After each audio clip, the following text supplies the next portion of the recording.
welcome to the Novel Network. We're here today with Kristi, a multi-genre USA Today best-selling author. We are so excited to have you. How are you doing? I'm doing great. Thank you. How are you guys? I'm excited. Me too. I'm excited. We've always chatted, but now I get to see your face and we get Yes, to hang out for a bit. I think we actually met, didn't we? We actually met in person back in, was it Sioux Falls at a reader Sioux event Falls. like Me? years No. ago? I'm in Canada, No? so I thought maybe we met back then, but I could be thinking no, of I don't someone think else. so. Yeah. No? I just have that face, I guess. Okay, there you go. It's a nice Maybe. face. Yeah. I try. The beard is new. I was on vacation for 2 weeks. Nobody has Pictures are wrangled good. you back in and said shave. No, well, my wife, she says it feels like she's kissing a broom, but other than that, I was telling Libby I do like just the goatee, but I'm trying like going it all the way back for like the full beard. It's just a little patchy, but it's getting there. Huh? Enough about me. Kristi K.A. Fox, tell us about the books that you write, your passion. We want to know it all. Okay. Well, as Libby said, I am a multi-genre author, so I write actually under different pen names just so my readers can have an expectation. They know what they're going to get when they pick up a K.A. Fox book versus like a Krista Fox book. So K.A. Fox is my urban fantasy pen name, and that's kind of where I get to escape from the real world. And I like that step away from reality where it's like still recognizable, like it's not epic fantasy, but it's our world with magic thrown in, and it gives me the little break from the real world that I need every day to keep my sanity. So for me that's fun. And then I also write paranormal romance as Krista Fox, and then started a contemporary romance pen name at the end of last year, and that is Kelsey Fox, Kelsea. And then I also am going to start releasing sci-fi romance under Kenna Fox. So I always tell people are like, how do you do all this? And I'm like, it just keeps me out of jail. I don't have time to get in trouble. So Could be doing much worse things, right? exactly. And I will just tell you, so for my readers, they've come, especially when it comes to my romances, like there's not a lot of drama. There's not a lot of misunderstandings, grave misunderstandings that people could solve with one conversation.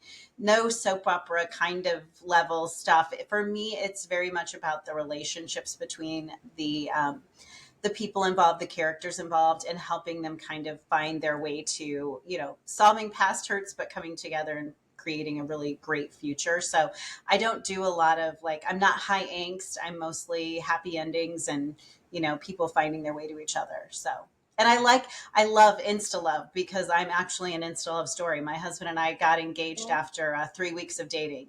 So, Wow. Yeah. You just knew. And yep, next week we'll be married 26 years.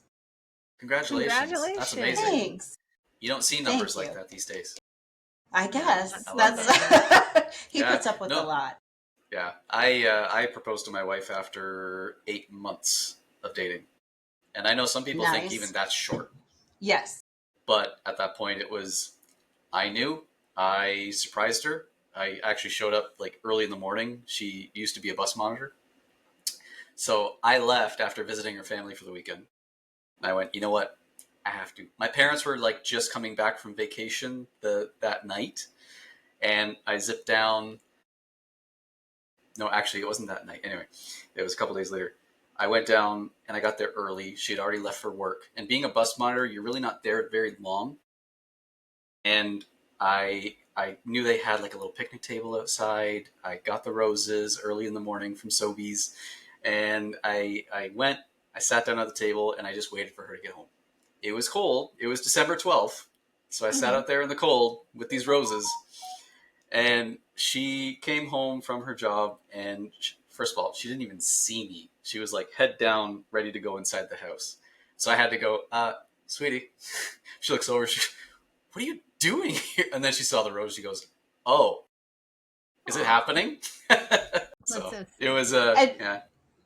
Were your parents, were the families like all excited, supportive? Well, I forgot to tell her dad because he was like, just let me know when you're going to. And I totally forgot to tell him because he was actually at work that day. So I'm sure he still like holds a little resentment to that to this day, but we still love each other. My parents, I was waiting for them to get home, and I had my laptop set up, Zoom or whatever it was at the time. I think maybe MSN. And my parents walk in the front door from their vacation. My uh, future in-laws were waiting to see their reaction. And then as soon as my parents walked in and they saw me kind of standing there being like, they're like, you proposed, didn't you? Aw, Like, yep. that's sweet. I love hearing stories like that though. Like not Yep. everybody has the insta or the love for insta love. Mm-hmm. Yeah. And I do think there can be that connection. What I like about paranormal romance is you have that magic element that you can add to it. So it just makes it even much more plausible, right? As opposed to sometimes in the real world, I'm like, how do these people get together? Like, what external force might work on them to bring them together? So So was it like a that can love be potion? fun. Yeah. Yeah. You never Yeah, know. yeah. You never Would know. So would you call them cozy? I think they're high steam, so they're steamy, but I call them sweetly steamy. But I do think Okay. they appeal to people that like cozy elements because I don't there's not a lot of that like anxiety that you can get with like I like dark fantasy. I read across genre. I like a good story. So I read a lot in a lot of different genres, subgenres. But I think the elements that a lot of people identify with dark romance or dark fantasy, dark romantasy even is that high stakes, high anxiety. And I genuinely believe right now a lot of people are a little burnout and they need kind of maybe that palate cleanser or that comforting story where they know, hey, these two people in the end, whatever happens, I know they're going to get together. And Yeah. that, Fair enough. especially with my romances, Krista, Kelsey, Kenna, they deliver on that. So that's kind of what my readers have come to expect. Even when I did, so I did an enemies to lovers romantasy story, and that even like it wasn't your usual like enemies to lovers where they both really hate each other and they're nasty to each other and then they get thrown together and then magic happens and then they fall in love. No, it was more like my female main character kind of thought that this person, she'd always been told that this species or whatever, you have to be careful around them, don't trust them, but he's always secretly been in love with her. So he's kind of gradually, it's like she thought they were enemies. They were enemies in name only. And he kind of drags her along on she's part of a bargain that she didn't even know she had to be part of or repay a debt. But along the way, they end up, she finds out that he's setting her free and she can make the choice to continue on with him or not. So even my enemies to lovers aren't really super dark and angst ridden and stuff like that. They still kind of have that comforting element to But that's kind of a neat angle that you don't often see. them. Mm-hmm. And I always like seeing those different angles of, yeah, this is familiar, but oh, it's a new spin. Yeah. Yeah. And it's good for me too. I like writing that. That has to be fun to be able to like jump through genres but keep the same idea of the stories, like happy endings and elements. Because one thing about genre hopping, because I'm writing a series right now, and everyone's like, "What's the next series?" I'm like, "I don't know. I have like 5 more books of this one. Don't ask." Um, but it would be a paranormal thriller, and Mm. I'm like, man, like that's a big jump. I have the idea, but like just the idea of going into a different genre. So for you to do it so seamlessly is impressive. Yeah. And it can Yeah. be a lot of fun. And I think too, just like everybody else, like we can get burnout if we read one genre only or we're watching only one type of movie or whatever. We can all get kind of burnout. And it fuels our creativity when we have a little bit of that freedom to tell the story that really wants to be told. So if you're a thriller out there and you're grounded in reality, and then all of a sudden you've got this paranormal idea, I know. you I'm know, excited about it, but it's got yeah, to wait. work There's that there's in. 4 books ahead of it.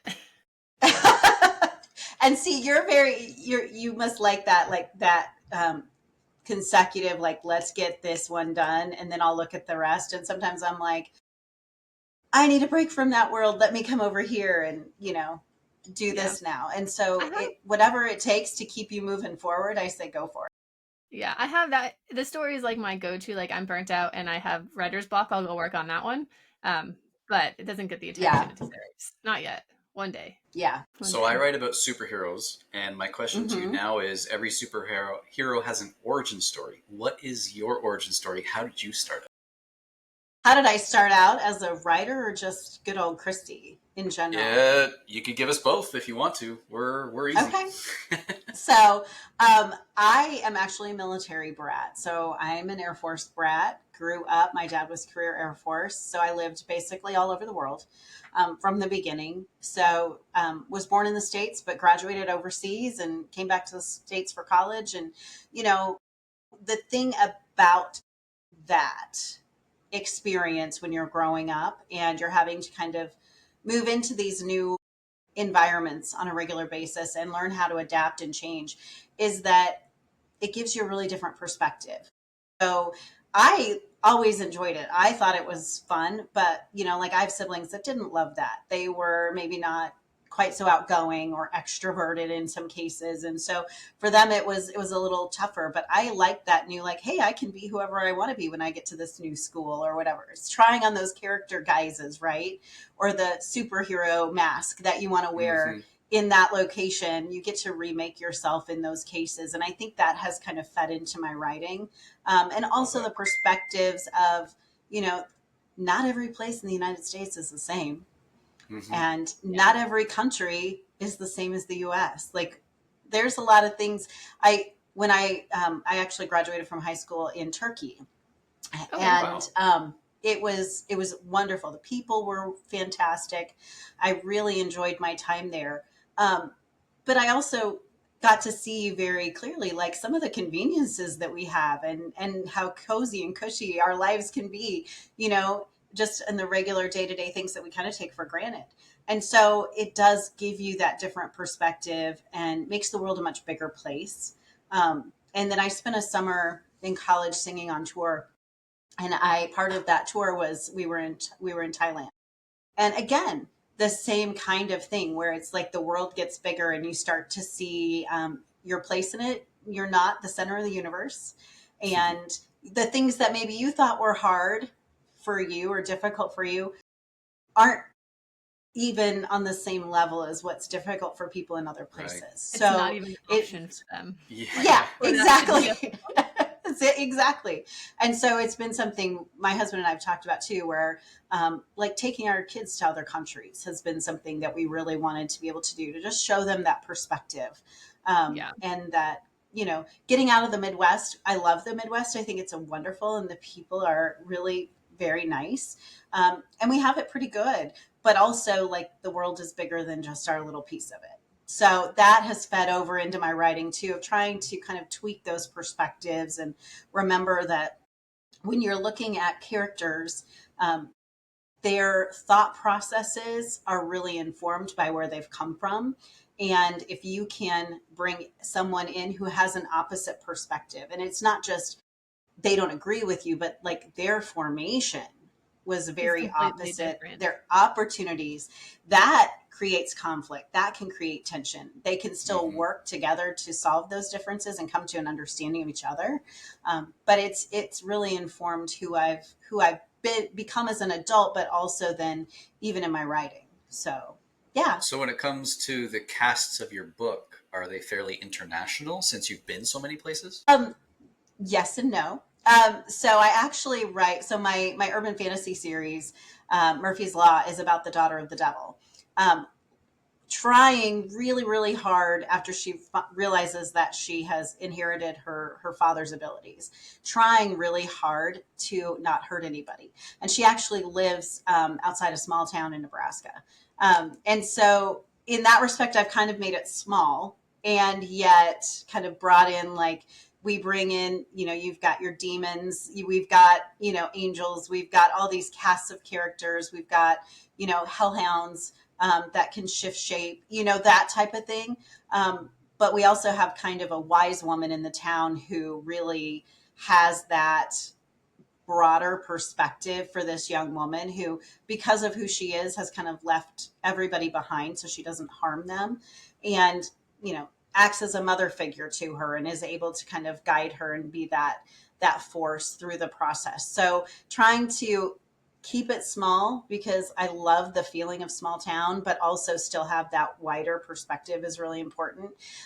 In my Kristi Fox stories, my first series is about a shelter. It's called Rescue and Restoration. If you're in the military, you know R&R. But we call it R&R for short. It's Rescue and Restoration. And it's about a dog shelter, an animal shelter, where they not only rescue animals, but they also employ veterans who have been injured or wounded or have PTSD to kind of help get them back on their feet in civilian life, to get started and have a good foundation to build from. And they also house them on the property. And then they train a lot of the dogs that, test well, to be service animals for other veterans. And so you have kind of, again, it's a small town and there's a lot of people banding together to make sure this process works and the project, the idea of it works, but you also have people coming from all these different places to this one small town to work together. So it's a little bit of a mix of both. It's a good meld. I love that. So you and Libby actually have something in common, because she is on a military base in Okinawa, Japan. Oh, wow. Very good. Do you love it? Are you enjoying Japan? We asked to come back out here and we just asked to stay 3 more years. So. Oh, good. Good. Yeah, I love being out of the States because it gives my kids an opportunity to see something so much bigger. Like, yes, it's great. The culture here is, you were talking about like differences, like it's built into the language of Japan to be so courteous and respectful and like gracious. So all the time we're like, thank you, thank you, thank you, all the time. And it's taught them so much more than like in the States where you're like, well, that's mine, so just give it to me. Exactly. I deserve that, right? Whereas you don't deserve anything over here. You're like, thank you for the opportunity to be in your presence. Like, thank you for the opportunity to apologize to you. Like, it is such a nice place to live. I will tell you, so my oldest son plays baseball, and he started at a junior college. And they actually, I was very surprised. They had a lot of international students that came to play baseball there, and several of them were from Japan. And he talked about that. Like, he kind of learned to be like, they had a lot of players from like Puerto Rico. So he worked on his Spanish with them and kind of helped translate from the coach to them. And then also with the Japanese players, they had a lot of players from Japan. And he really kind of connected with them. We hosted them for like Thanksgiving and Christmas and stuff several times. And he's talked about wanting to go to Japan and kind of experience things there. But he talks about like, if they like threw the ball to you and you didn't catch it, it was their fault. Like, they apologized to you because the throw should have been so perfect that there was no way that you could not catch it. Right. And so it was always like, I'm so sorry. It was, and he's like, dude, I didn't have my glove in the right place. But it's a very different way of looking at the world and your place in it. And I think that's fascinating. And amazing. I don't think people are as aware of it as we should be. Yeah, you sure they're from Japan and not Canada? Because we're always apologizing to each other. I have heard that. Sorry. One of the coolest things I saw my son play soccer is we just finished a tournament, and the Japanese kids, they line up and they thank their parents. Like, it's a whole ceremony of thanking their parents. And then they turn around and they thank the field, and they go to every corner of the field and they thank the field for allowing them to play on it. Like, it's like ingrained in the respect and the appreciation. And I was like, like, you wouldn't get that anywhere else. I love it. When I lived in Turkey, one of the things we talked about, and we didn't actually live on a base, we lived on the economy. We were there in support to NATO. So it was even that was a different experience than like living on US soil necessarily. Yeah. But it was, it was very interesting just to kind of see the different ways children are raised. But they're like, one of the things is, if you even try to speak Turkish, it doesn't matter if you're terrible. If you even try, that's a huge sign of respect within their culture that you made the attempt. And they'll tell you it's beautiful. They'll tell you it's fantastic and amazing. And you, in the back of your mind, you're like, no, it's not. But hey, I did give it a good try, So even things like that, that's the stuff that I find really amazing, is learning those little gestures that you can, show somebody your appreciation for their time, their help. I may butcher, your language, but I'm really trying. There are other countries where if you try and you don't do it right, they don't appreciate that you tried and did it poorly. And so I always felt much more comfortable, though, at least giving, taking a chance and trying to engage with someone in that language. So it was very eye-opening for me, and I'm really glad I had the opportunity to do it. When my dad first decided we were all going, I was like, hang on, wait a minute, I got senior year coming up, like this is a moment. And he was like, nope, we're all going. And I was a teenager, but it worked out for the best. Was that your favorite place to live? You know what, I think in the sense of just the chance to see all these different things, like the US by most standards is a fairly young country compared to other places. And to be able to be right there and go to all these amazing ancient historical sites. Like my graduation ceremony was in the ancient library in Ephesus. Like, who gets to do that? Like, wow, not many people get to do that. Like my senior trip was to go to this place that is like a focus for underwater archaeology, where they find the ships that sunk and they bring up the amphoras that have been on the floor of the ocean for ages, like that kind of stuff, to be that so cool. close and to see that. And then also Cappadocia is in Turkey, and they have like cities that are they've dug down stories under the ground. And I got to crawl around in the ruins of those and see like the rooms awesome. They carved out. And it was just something that you don't get to do all the time. You don't have that chance. So it was very informative. And I think it kind of also sparked a lot of that magical thinking for me as a young person. So now I translate that into. I love finding out about writers' like origins, because then you can like that gets me more excited to go into the books, because I'm like, oh, they've lived a life, like they have experience in this and I want to see it. Like that's amazing. And I lived in Hawaii, I lived in Alaska, I lived in Texas. Like, I can do an accent like nobody's business, but it's just it's very different. Every state, every part of the country, everywhere we live, it's really very unique and individual. And that was probably the most fun. So you're like, was that your favorite place to live? And I'm like, yes, for this aspect, but also this was really nice because of this. And my husband laughs because he grew up in one community. I think he lived in like 3 houses his entire life before we got married. And once we got married, in the first 5 years, we lived in 3 different houses. And for me, it was like, I need to move. And he was able to kind of balance that with like, he doesn't like to move. He doesn't want to have to do that.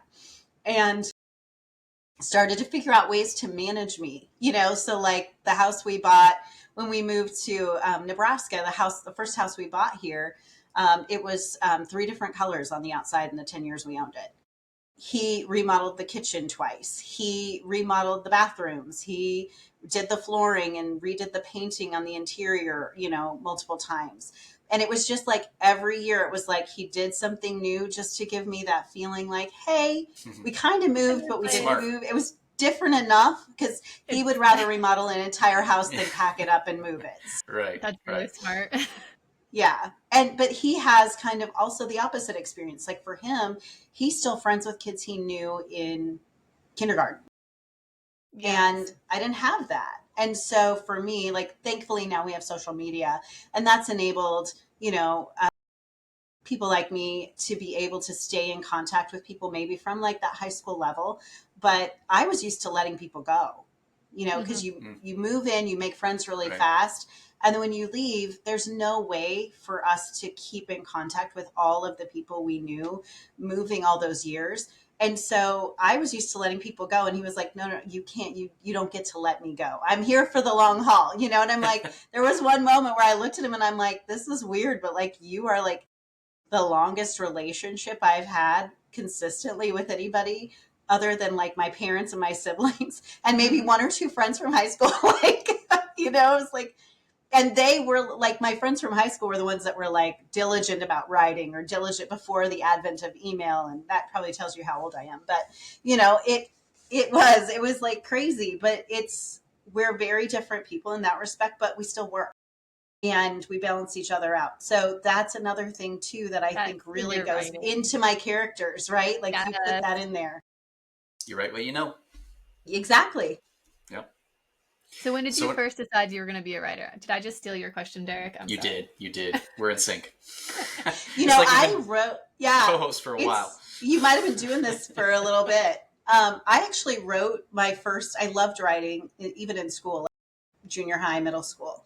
And I actually had some like things published, you know, like they would do student publications, and I had some Mhm. things published in high school and things like that. I won a writing contest when I was in undergrad, you know, and then got married. And I remember telling somebody, like, I don't know that I want to have like a career, like a corporate career job. Um, there's a part of me that just wants to write stories and like do something, you know, and it didn't quite work that way right after I was married. You know, I finished grad school, got a job, you know, doing all that, had kids, you know, we had kids. Our first son was born 5 years into our marriage. Like we'd been married 5 years. And then you have kids, 3 kids, you know, and you're like, huh, okay. Now, and what really, but always in the back of my mind, it was there that I was going to be writing books, that I wanted to write these stories and get them out there. And then what happened, and I'll tell you this, I always prep people because it is kind of sad, but I had a friend, a very good friend who I was in a book club with, and she was great about like, she'd be like, you need to read this book. It's not something you normally read, but you'll love it. You know, she really kind of exposed me to new things. Like had no idea space opera existed, and she like turned me on to it. And I was like, I love this. This is fantastic. And so, but she was like a library in that respect. And um, I remember, so we had moved because my husband got a job. We moved and we stayed in contact, and I was still friends with all the people in the book club. And I had remembered before I left, I was like, so Elaine, when I write my book, will you promise to read it and like it? And she was like, well, I will promise to read it, but I can't promise to like it. That's going to be on you. And I was like, okay, fair enough. And then I got a call, and I got a call that she had passed away. She was found just Oh. very unexpectedly. She passed away in her sleep, no warning. And I just had this immediate sadness where I was like, she'll never get to read my book because I hadn't taken the time to sit down Mhm. and write. And so, because I was always like, oh, the kids need this, or there's this going on. I'll have more time later. I'll have more time later. And it was just that reminder. And at a point in my life where I was like, I have no idea how much time I'm guaranteed. So if I want to get these books out and these stories out of my head and for people to read and enjoy, I need to start doing it. So that was in 2015. And I sat down and with my kids in early 2016 and said, hey, mom's going to take, you know, 30 days and she's going to see how much of this book that she has an idea for, she can get written. And my kids were little, but I even told them, I said, you know, hey, you can, if you see me sitting on the couch watching TV, you can say, hey, mom, shouldn't you be writing? And they still say that to me now if I'm sitting. You You know, trained I them have well. like, yes, I have like over 40 titles out, you know, and they're like, still, they will say to me, mom, shouldn't you be writing? I'm like, yeah, you probably should be. But that was really the impetus, right? That was the kick in the butt, frankly, that I really needed. Um, was that sadness that this person that I admired and really enjoyed being friends with and knowing was still out there in the world was now gone, and she'd never get to experience reading one of my books. And so that really got me moving. My first book released in 2019, and it's been, you know, the brakes came off at that point. Yeah, it's been good. So that's the long story, but that really is kind of what got me right. That's a very, very bittersweet, but hey, now you've Yeah. got, you said 40 titles? Yeah, I'm over 40 titles across pen names. Yeah. Amazing. I've been How doing many? this since 2017. You're doing way better than me. It's all perspective. It's all True, perspective. true. I'm just Do looking at you? my little 12 and I'm like, oh, over Yeah. 40? 12 I'm is coming pretty up on. impressive. I'm coming up on 12 number is 4. impressive. I'm just a baby 4? over here, guys. Yeah. Hey, I we were all started at in 4 at some point. 21. I started in 21. Yeah. So you're doing Yeah. about one a year. That's excellent. That's Yeah. excellent. And they all full length? Oh yeah. They're long. They're long. The Yeah. first one's like 150,000 words. Oh, wow. Yeah. That takes Yeah. time. Yeah. The first one took 10 years to write, but the other ones are about one a year. You just Did had to you? find your process. I did. Yeah. Well, I moved. I had kids. We moved to Japan. We moved back. I went to grad school, like kids. And then finally I was like, either Mm-hmm. I'm going to do this or I'm going to quit writing because it's causing me stress to try to do it and not commit to it. And so that's what pushed me. Did Um, you find it freeing when you were just like, hey, I'm doing it. I'm committing to it. Was that kind of that freedom for you? yeah, it was like finally I can be like, this is seriously happening. And I sat down with the family and I'm like, I want to do this and we're going to give it a year and see what I can do. Same thing. Cause I was like, oh, but the kids have this and the kids have that and the kids are having a meltdown. And, I was like, oh, I have to do this. I have to get a job. I have to, but not write. And then I'd write till like 1 in the morning and then I'd be tired and cranky and everyone's like, what's wrong with you? I was like, well, I couldn't write until everyone went to bed. And so yeah, we kind of did, the whole family did like a 180 to let me be able to write.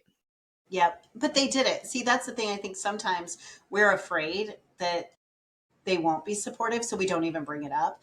And my family's been fantastically supportive, And I mean, I was writing. There were times I had my laptop and I'm sat in a camp chair at a baseball game with like Yep. an umbrella over my head so that I can see my screen and I'm typing in between innings or while they're warming up or whatever, you know. Yeah. In But the car we at do what we got to practice. do. Yep. Or That's when we have dedication. when we have road trips, like my husband, he's the driver. So when like I'm going to a reader event or something, like in June, I'm going to be at the Kiss and Tell event in the Dallas area in Texas. Oh, okay. And that's a drive for us. And so, but my husband drives it. And he says basically the car drives itself. He just has to keep his fingers on the steering wheel and, make a little minute adjustment every now and again, but I can sit there and write. That's like 8 hours of built-in writing time because guess what? I can't sweep the floor. I can't fold laundry. I can't put Yep. dishes in the dishwasher. All those Just little sit there and write. procrastination things we do to ourselves. Like I don't get to do that in the car. So anytime we have that, like Kristi's locked in a room essentially, and she can get stuff done. That's excellent. So, and I've also learned I can write really fast in when I really sit down and focus, and I've Hmm. built up that the writing muscle so I can really crank word count out if I focus. So that can actually 8 hours of time alone with my laptop can turn into something pretty impressive. So I look forward to those moments. Do you have like a set schedule? Like once you figured out this is what I want to do and like you were able to get some books out, did you create a set schedule or you just kind of like what's your process for publishing books?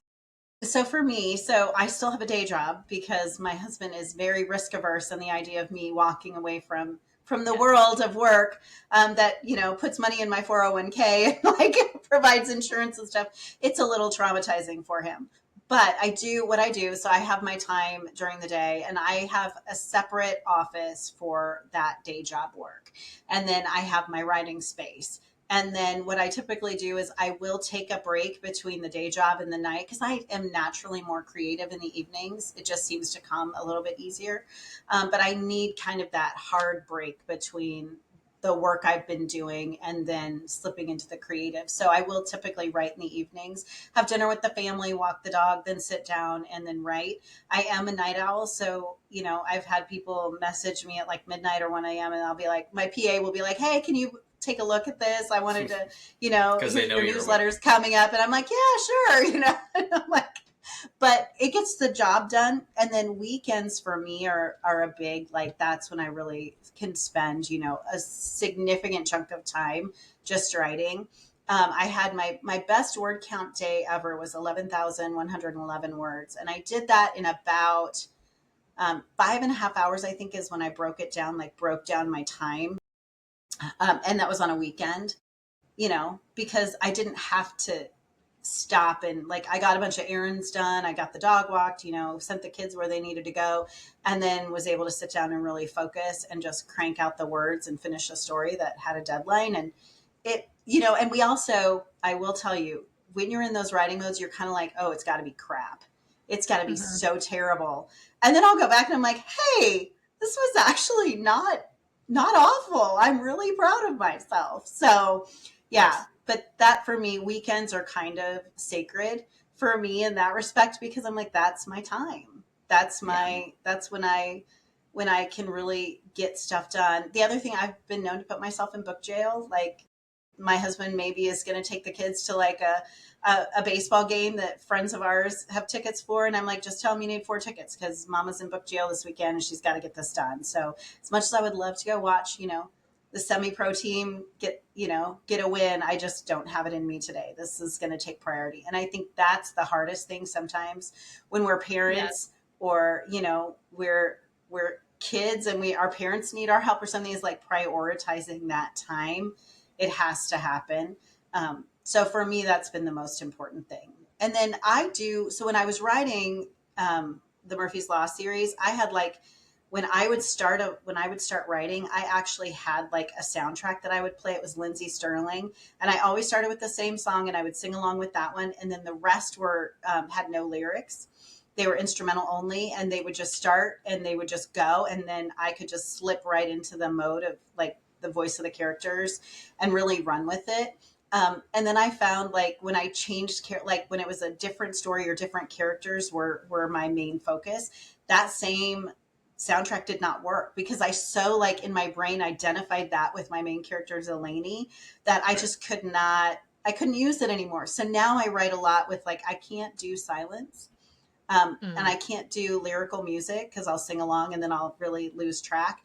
But I do a lot of UFC fights. Like I have like UFC fights stored on Okay. my DVR, or I'll even go to like my app where I can watch replays of fights, and I'll just turn those on, and they can play in the background, and I've watched them, so I know who's going to win. But it's like I don't know what it is, but it just lets my brain shut off I love enough that that. I It's can so be funny. creative. UFC white noise. I've never heard of that before. Yes. It's awesome. I love so I actually it was so funny. I was the closing speaker for the Southern California Writers Conference in February in San Diego, and it was so funny because my closing speech I titled it "Fight for Your Right to Write," like an MMA fighter, because Hmm. I love MMA, and then my husband and my kids love the Beastie Boys. So it was kind of an homage and like Oh, appreciation for how they've supported me, but also like so it was fun because, and I was like, a lot of if you've come to my sessions that I've led or whatever, I love MMA. And somebody once said to me, they were like, I kind of thought, oh yeah, you're a girl who like, yeah, she likes MMA or fighting or whatever. But then you're like, you knew fighters, you knew styles, you knew what they were good at, you knew their records. I was like, yeah, I'm an MMA nerd, I guess. So I'll take it. Whatever works, whatever Choreography. makes the words happen. It is. It's good choreography too. Yeah. yes. Yeah. You talk about that being your white noise. Normally, when I'm writing my Dino Riff books, I have the Jurassic Park theme going on YouTube in the background just to Yeah. get me in the dino mood. Yes. Yep. So, Hey, it's whatever works. And that's the thing. I'm yeah. like, as long as nobody's, being injured in the course of what your ritual is, I think Yeah. it's, as long as it's healthy, you just keep it Yeah. healthy. Thankfully, I'm not singing the Jurassic Park theme in my sleep yet, but Yes. Yes. There I you do listen go. to it a lot. Yeah. But it's funny how it does actually like prime your brain, right? Like it Yeah. makes it that much easier, it like opens the door for you. So, Yeah. And I I was. recently found while I was on vacation, my buddy knows this band called Galactic Empire, Mhm. and they do like heavy metal rock versions of Star Wars and nerdy stuff. And then he showed me they did Jurassic Park, and I made a wow. TikTok with that for this morning. And I Oh, was like, fun. hey, if I never thought I could make a dinosaur series sound more epic, but listen to this. And it's I love it. I love music and just the Yep. way they come at it. I'm Yes. like, this needs to be like in the official movies. Yeah. There you go. I You have a just put it out soundtrack there for and they every keep making character. Jurassic World movies and Yeah, you're going to boost them to fame. we'll see. We'll see. It'll happen. I can see it. Maybe. I officially posted before we recorded this or started recording. I was given permission to let people know that I have been approached by someone to take Dino Rift into a major studio. I cannot say who. I cannot say anything really much past that, but that's like, yeah. How did you feel? Like, how did you feel when you got that? First of all, I thought the guy was a scammer, to be honest, because he just kind of cold messaged me in my Instagram. And as we talked more, he first of all asked me, he goes, "So, have you done anything with the film and TV rights for Dino Rift?" I'm going, hadn't thought about it. You know, we do think about it, but it's like I haven't done anything with it. And he goes, "Could we have a phone call?" And I go, "Could we do a Zoom call so I can," I'm thinking to myself, "see your face, right? Make sure he's a real human being." I want to make sure you're real. Yeah. But I literally, that day and the day we did the call, I was vibrating. Because I'm just like, I'm a little indie guy. Like, how? Why? You know?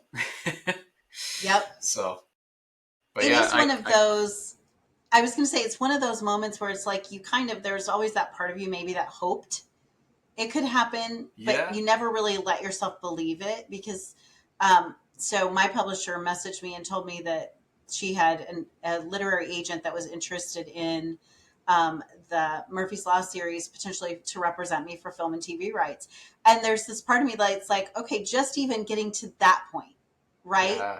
That's a big deal. Just to have somebody say they're interested, but now they want to read the manuscripts, and then they read the manuscript. They read the first one, and they're like, "Yeah, I really like this. I want to read the next two." You know, and so then you're like, "Okay, never thought I'd get here." And then you get to the end, and they're like, "Yeah, I love them. I think it's really new and unique, and I think it has potential. I want to represent you." And that's where you're like, "Really, this is happening?" But it's still like such a big thing, like kind of like you, like where it's like you put it off to the side in your mind and you don't focus on it. If it happens, yay. But you've already beat the odds. You've already beat the odds. Well, and like we, in our call, he was very candid, super nice guy. And he goes, "Now, 90% chance nothing's going to come of this." But and I just said, honestly, the fact that you're even having this call with me, like, this is insane and this is incredible. And yeah, I mean, the only other thing I can say is that this studio is specifically looking to do a TV series with dinosaurs for teenagers and young viewers. Yay! Which literally is Dino Rift. Like, it's I know perfect. This is your episode, but I've been holding this in for so long. So excited. So, I do have Dino Rift on my bookshelf. I was going to say. Yeah, and your kids have read it, right? Yeah. Yep, they have. Yes, and I'm like, so then I can be like, look, this one, it's on TV. See? Yeah. Yep. Hopefully they don't change the characters too much. Yeah. Isn't that what's always like, my husband's like, well, if this happens, you need to get like producer credit and be able to stay on and have, make sure it's in the contract that you get to have say in certain things. And I'm like, okay. Now, see, you would be able to do that because you're a USA best-selling author, USA Today. For me, being a little indie that's never hit those lists, I really don't get a say. But if you're first, if it happens and it goes well and it blows up, you get a say. Mm-hmm. True. It would have to blow up before it actually becomes something. Mm-hmm. I'm just saying, because you could rewrite you never know how the contracts are written. Like you could re-up for like, you know, as more seasons go on, you write more books to go in to tie into it. You build like you got power there. There's power. True. I joked with my wife saying that if it does happen, I already have stipulations in mind. Like the only person that can score it is Cody Fry. Alan Tudyk needs a role. Oh, in the show. Yes, I love him. Plus, I do make the Firefly references in the book, so it'd just be like totally, meta. Perfect. Captain Tight I need a cameo. Yeah, Captain Tight Pants. Yeah. Well, the thing is, like, I love Firefly because in the very first episode with him, he's got the toy dinosaurs. He's like, "Curse, you're inevitable, but you're, what is it? Inevitable betrayal." Yep. And again, that was just an example of just like this show, the storyline with characters that people are like, oh, we don't know what's going to happen. Blowing up. Like, even with like the network not even running things in the right order, like people fell in love Yeah, with those that's true. characters, That's you true. know, just fell in love with them. For And those that don't know, that what she said is very true. Firefly was not run consecutive episodes. It actually jumped around a little bit, not in I did order. not know that.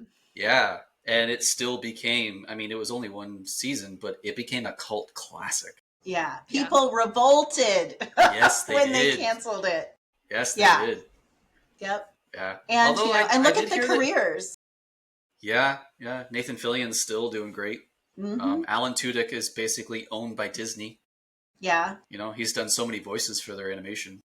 Yep. Morena Baccarin's done a ton of stuff. I mean, Jewel State. And like, there's like, it was a huge jumping off point for a lot of new actors and actresses that, people in the profession, maybe it was kind of their shot. And it really did kind of boost a lot of them. So, yeah, I just hope that I get to take a picture beside like a prosthetic dinosaur. That would be fun. That's my dream. And ride it, maybe. We'll see. Yeah, there you go. Little cameo. That would be so much fun. Yeah. When it comes to your books, though, what is the main message that you want people to get from your stories?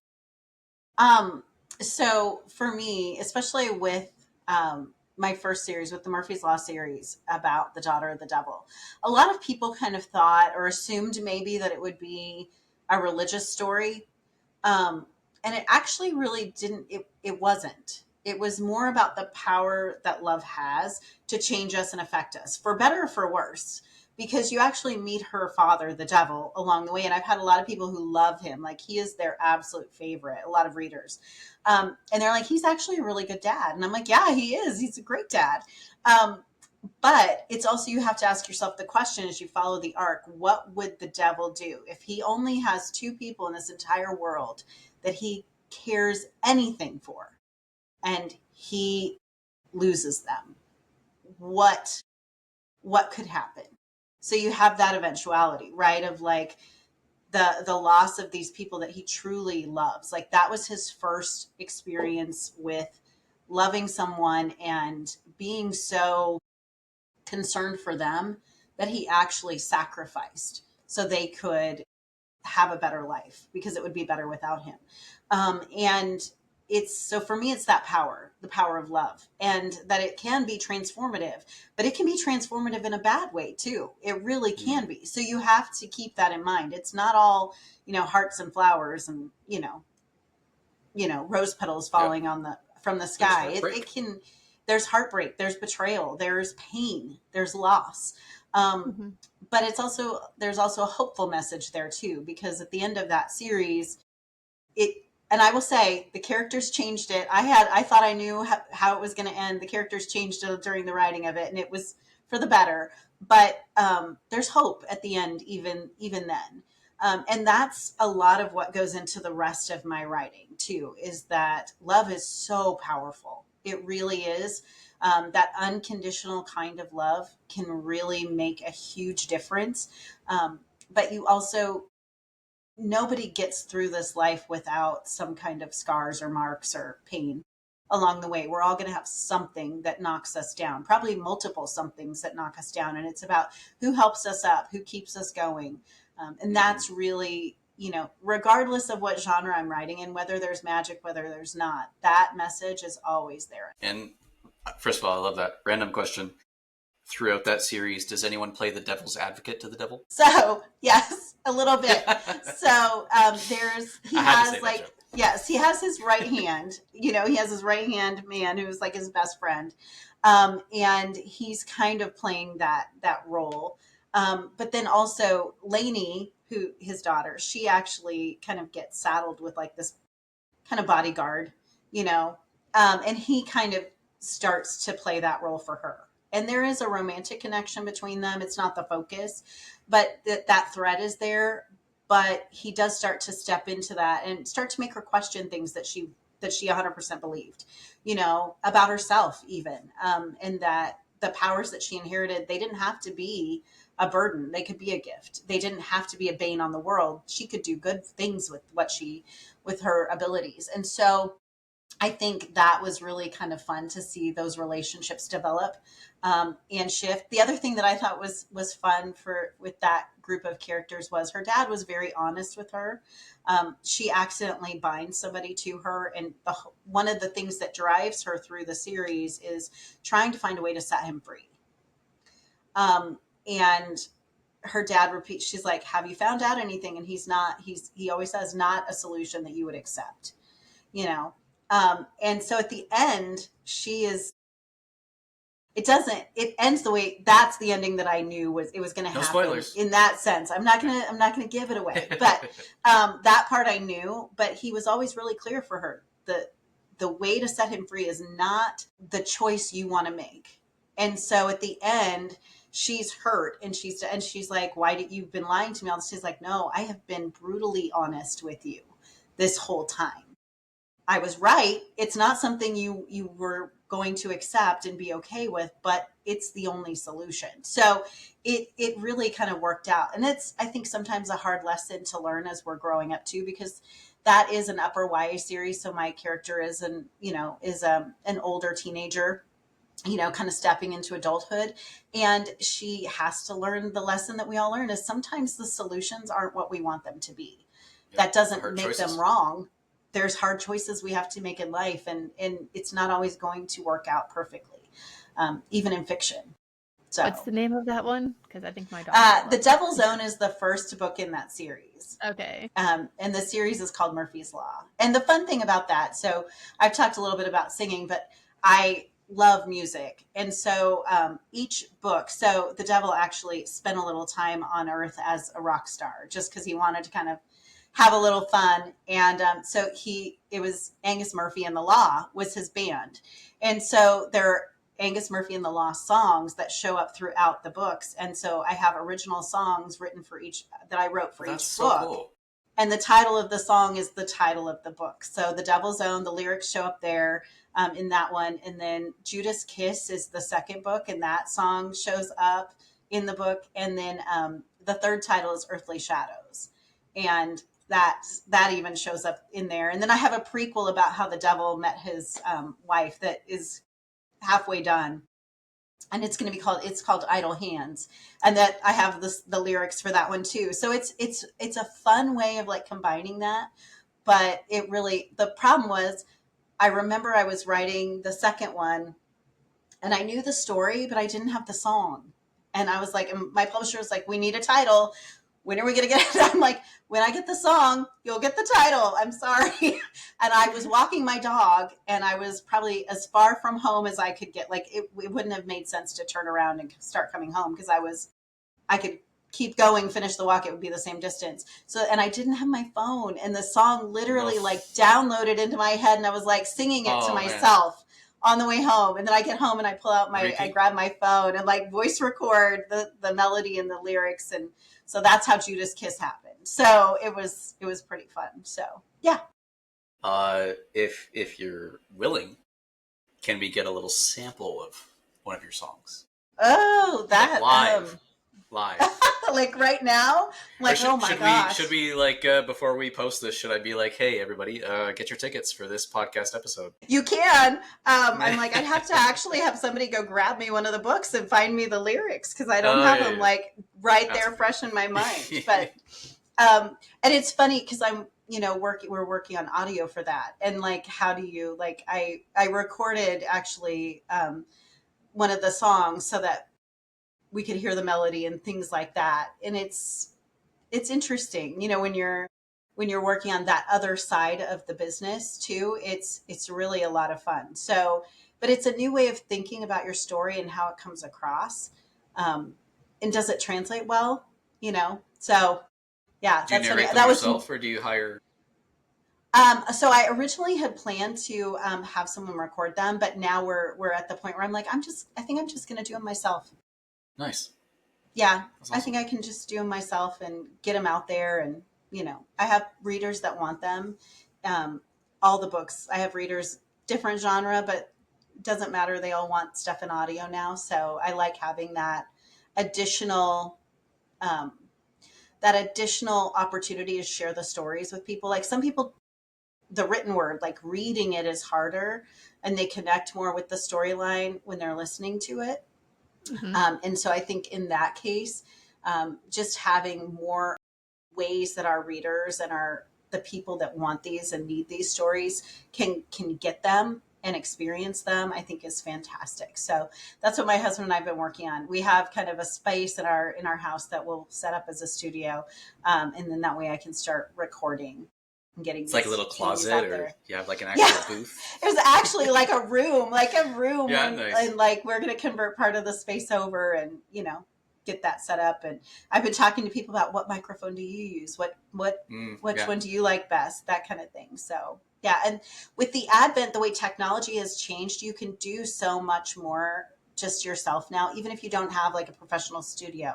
The opportunities there are pretty open. So it's been interesting to learn a little bit more about that side of the business. And also, like, there was this part of it was like, well, I need multiple voices and I need this and that. And I'm like, you don't. It's great if you can do like graphic audio or something like that, but you don't have to have. You don't want to work on like your Russian accent or anything like that? No, probably. You know what accent I cannot do that I struggle with? Irish and Scottish, like the brogues. Oh, like those are so hard. Those are so hard. So yeah, those are ones that are challenging for me. But yeah, just watch a bunch of Doctor Who, you'll get it. Yeah, there you go. You'll pick it or up. Outlander, whatever works for you. Yeah. Oh, very good. We're coming up on the hour. This is just. It went fast. It went so fast. Sorry, that was me. That was supposed to be me. That's okay. That's okay. Sorry, I was reading my notes because, like, I'm a weirdo. I take notes all the time, and I am so thankful that you came onto the podcast because first of all, I've learned so much. It reminds me of how important it is to know the authors that we're reading. Because I'm like always problematic this problem, but I love finding people who I connect with. So like as a military spouse, and I have military brats, like immediately I was like, I want to read all your books. I want to read every last one. Thank you. Because like I just have that personal connection. It reminds me as an author. Sometimes on social media, I'm like, I don't want to, like, it's a lot of work. But then I meet people and I'm like, I want to know them. I'm like, you have to do both. So thank you for that reminder, because I've been struggling to like get up and be like, go make the connections, go do the marketing, go network, like the novel network that we're supposed to be doing. So thank you for that. Is there anything else that you want our listeners to know about you? Where can we find your stuff? Floor is all yours. Thanks. Well, I'm out there, like Amazon's the easiest place, I think, to find me. We just started a press for a lot of my stuff. So Five Foxes Press is going to be kind of the central hub for all things K Fox, like K.A., Krista, Kenna, Kelsey, whatever. That's where you can find a lot of most of my stuff too, or at least links to where you can get it. I love doing reader events and being able to engage with readers and also other writers too, like going to writing conferences and being able to be in the space with other writers. It's so helpful in the sense of just that energy that kind of feeds you and inspires you and keeps you going. So I love having that chance. So, if you do see me at a writer's conference, if people that are listening, if you see me at a writer's conference or at a reader event, come say hi. Those are the moments, like, I really like engaging with people and getting to know them, finding out what they love. I had somebody very sweet at my last reader event who,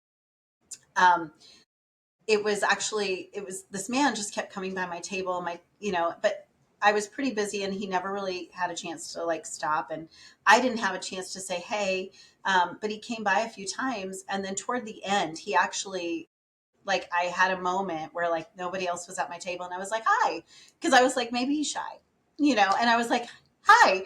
And he said, I said, did you have a question about my books or something? And he's like, he walks up and he turns his phone toward me. And there's a picture of me. And he's like, my wife is your biggest fan. And I'm like, I look at the picture and I'm like, oh Oh my gosh, man. she came to see me when I was in Tulsa last year, you know? Okay. And he's like, yeah. And he's like, she just loves you. And she actually started writing Oh, books after she met with you last year. And I was like, wow. oh. Oh, And he's like, and she's here. She has a small, she's like sharing a table with somebody. And so That's we so talked. cool. And then I was like, hey, I had like 10 minutes of the event left. I'm like, I'm going to run and find her. So I ran and found her and got signed books from her. And I was so excited Love that. because yes. to me that's like, again, you know, my friend who passed away, like, had that event not only made a difference for me, but it's impacted other people. But and I think we intellectually know that as writers, like when people read our books, there's going to be some impression left Yes. behind. It may not be life changing, but it'll have an impact in some way. But to see that moment where like somebody comes up to you and they're like, my wife's your biggest fan, and not only is she your biggest fan, but now she's writing her own books and now she's at an event, and you know, it was so amazing to me to be part Such of a great that story. journey. And so I'm Yeah. like, any chance we have to engage with other writers and share that energy and that spark, I love it. And Do so you still keep in readers, touch? writers, Like, did you swap info? yeah, like she knows. Yeah. I was like, if you have questions, you know, about the process, please let me know. Perfect. But yeah, she was a sweetie. But it was so funny because like she came to see me at a reader event, and then you know, at a reader event the year later, she's got a table and she's doing stuff, and I was like, that was just, if you ever get like worn down and you're like, is it really? Am I making a difference? Does it even matter? That Mhm. reminder for me, like we get a little burnout or we get tired, right? We're human. Yes. That reminder for me was like, okay, again, another kick in the pants of like, hey, I'm doing This something good. matters. Mhm. Yeah. It makes a difference. It matters. So Yes. I I just love want to that so share much. that with people too. So if you do ever see me out and about in the real world, come say hi. See, Yes. and then there's me where I recently did a Comic Con and I sang the Peaches song to a guy dressed up as Bowser, and we sang it together. And I'm sure it made his day, but I'm probably never going to see him again. Forget it. Maybe. We'll see. It was funny because he'd walked past before, and then he walked past a second time. I go, "Hey Bowser, I have one thing to say to you." He goes, "What?" I go, "Mario, Luigi, and a Donkey Kong," and then we just like, yeah. It was so much fun. Love it. See, and you can carry a tune, Derek. I give you credit. I You can carry try. a tune. I You try. can. You can. Good job. Well, thank you so much for coming on. I'm so honored to have met you. And we will see you guys next time. Thank you guys for having me. I appreciate it. It's been fun. Yes. All right. Ciao.